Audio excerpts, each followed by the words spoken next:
Home prices in New Orleans are at historical highs. Are we going to see a real estate crash in the metro New Orleans area? Are people still buying houses? Is now a good time to buy a house? Is now a good time to sell a house?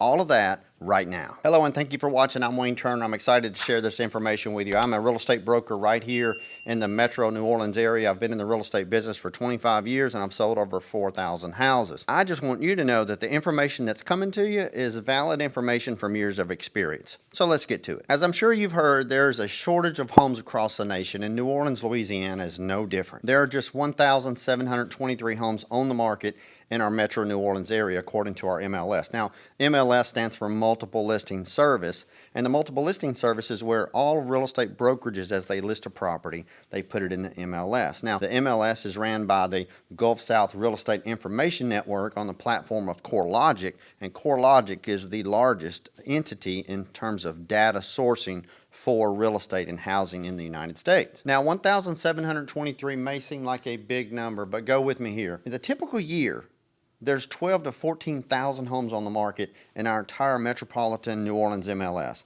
Now that means the North Shore, the South Shore, and I think it's like 6 to 10 parishes. So now we only have 1,723. So you can see how there's literally a shortage. There's 89% shortage of homes on the market today than there were just 2 years ago. So what does all that mean for real estate, Wayne? 1,723 houses. So don't go away. Stay here with me. This is going to get really good. So as of this recording, we're right here the first week in February 2022.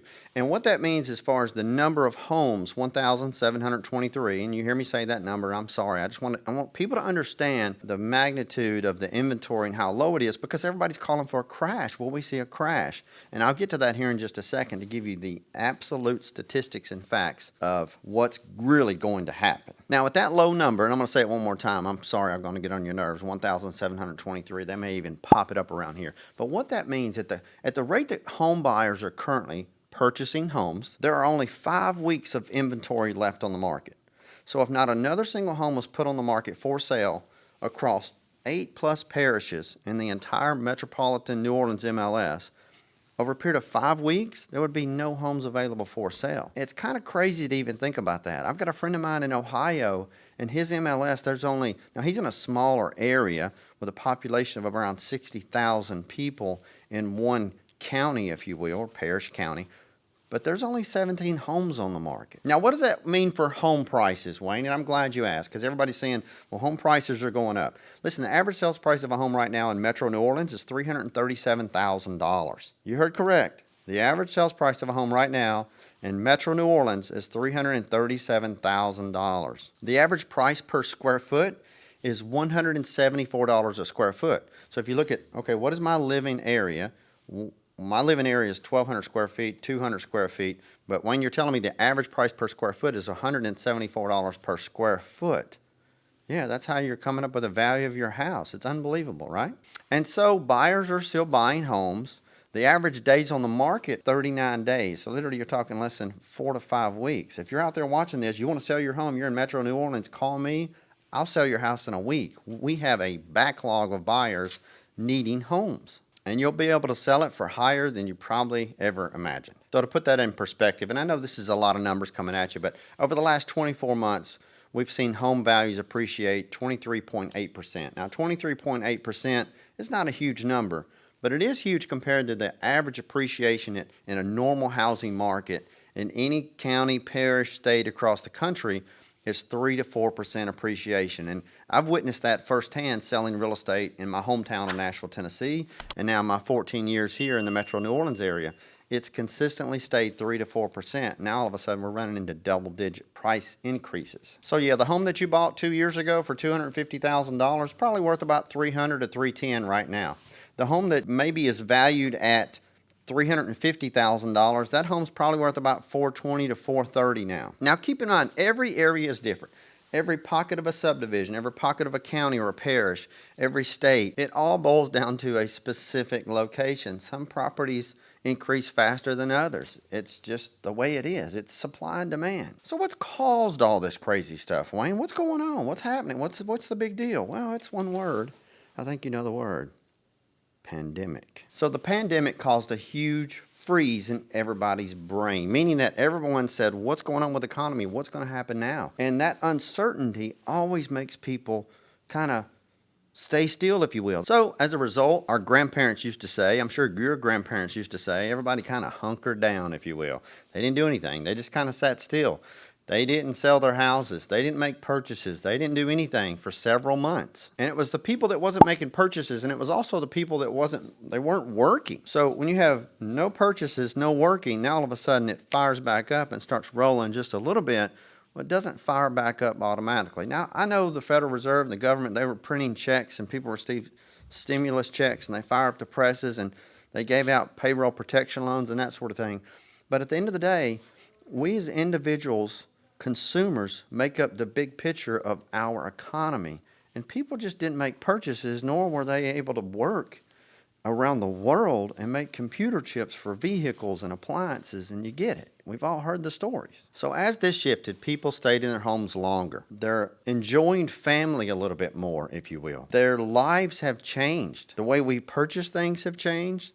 The way we sell things have changed. The way we communicate with people have changed. The way we work and where we work from have changed. More people are working from home now than ever before. Less people are commuting to work than ever before. So we see a shortage of cars, boats, computer chips, appliances, motorhomes, and houses alike, because even though, sure, people build houses, and that's a product that people build and sell, it's also a product that people live in, and people have just chosen not to sell their properties as fast as they normally would. They're living in their homes longer. So all of this activity from consumers consuming goods fuels inflation. So listen, when the demand is high, the prices go up. When the demand is low, prices go down. Which leads me back to housing and real estate. And when will we see prices go down? No time soon, and here's why.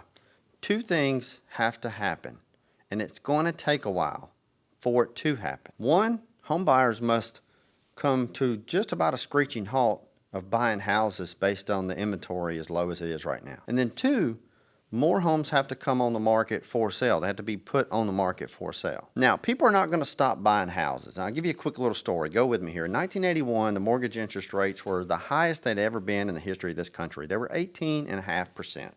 At 18.5%, there were still just shy of 2 million homes purchased. Yes, 2 million homes were purchased in 1981. Now, some of you may think, that's a big number. 2 million's a lot, or that's not a big number. But you have to go with me here.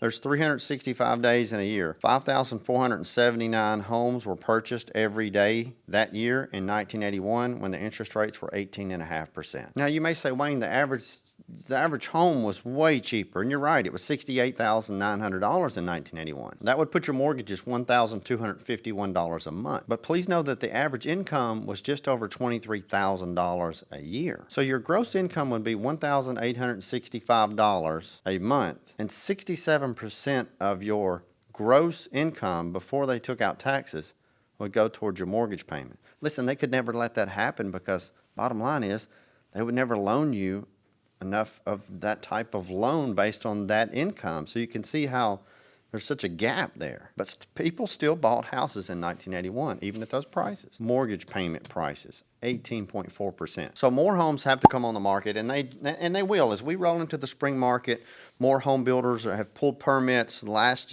quarter last year. It takes anywhere from 4 to 6 months to build a home.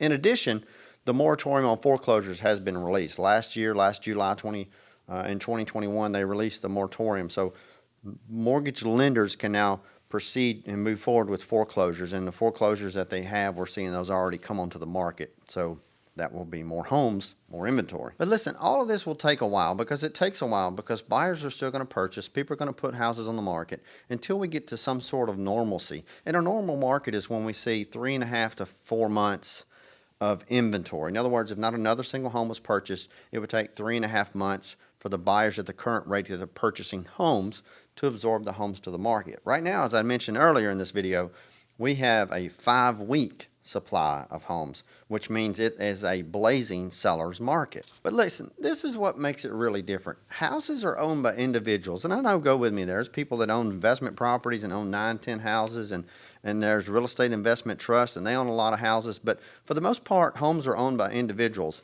And people don't have board members as individuals and saying, let's lower the prices now. Do you think we should lower the prices now?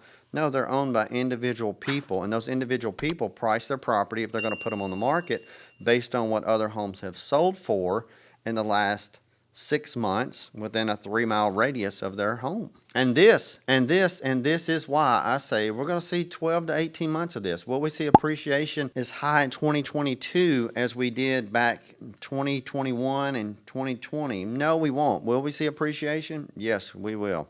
Will we see 10, 12% appreciation? Probably not, but we will see appreciation. And listen, it's not just coming from me. The Federal Reserve, Jerome Powell met. He had an announcement a few weeks back, and he said basically we're going to have to raise the interest rates. We're going to have to raise the rates. We're going to start in March, and by raising the rates, the ultimate goal is to slow people from purchasing things, period.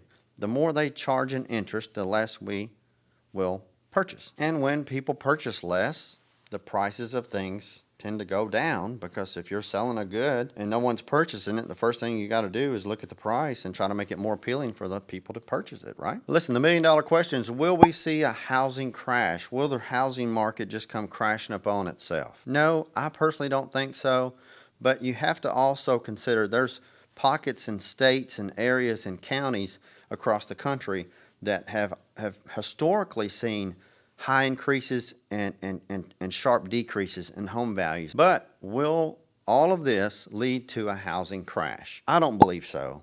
And here's my explanation of why. During 2008, 2009, the housing market crashed. The reason why the housing market crashed is because so many people in the 2 to 3 years prior to that, 04, 05, and 06, and it was guns blazing. People were buying houses like crazy. But here's how they were buying houses. These people really were qualified on the aspect of what they call subprime lending, subprime loans. You've probably heard that term, or the term ninja, which is no income, no job, no asset, low credit. Like, they basically, if you could fog a mirror, they let you buy a house. In addition to that, we had a lot of mortgage fraud in the country. There was white collar crime. Basically, there were people making up straw buyers and that just were non-existent, and there were people falsifying documents. In other words, there were people buying homes, and it was pretty sad. They were purchasing homes under the impression that they were approved, getting put on an adjustable rate mortgage, and as soon as the rates adjusted, all of a sudden the home that they could qualify for, that they felt like they could afford, now they could no longer afford it. So foreclosures went through the roof. Now, those subprime loans, they're few and far between. That's been 13, 14 years since all of that has happened. And the people that have mortgages now, and this is a statistic that I just seen, is around 60, 65% of the people that have mortgages right now in the United States are on a 4% or less fixed mortgage interest rate. So my advice is, if you find a house that you like and you can make it your home and you can afford the payments and you're comfortable with the payments, I mean, look, interest rates 3 3/4% is still unbelievably low, even at today's standards of pricing homes. So listen, they're telling me we're running short on time, so I've got to run. But until next time, be sure and subscribe to our channel. Give us a thumbs up, like, and share this. Share this video and share our channel with someone that you think this may be of benefit to them. Until next time, we'll see you.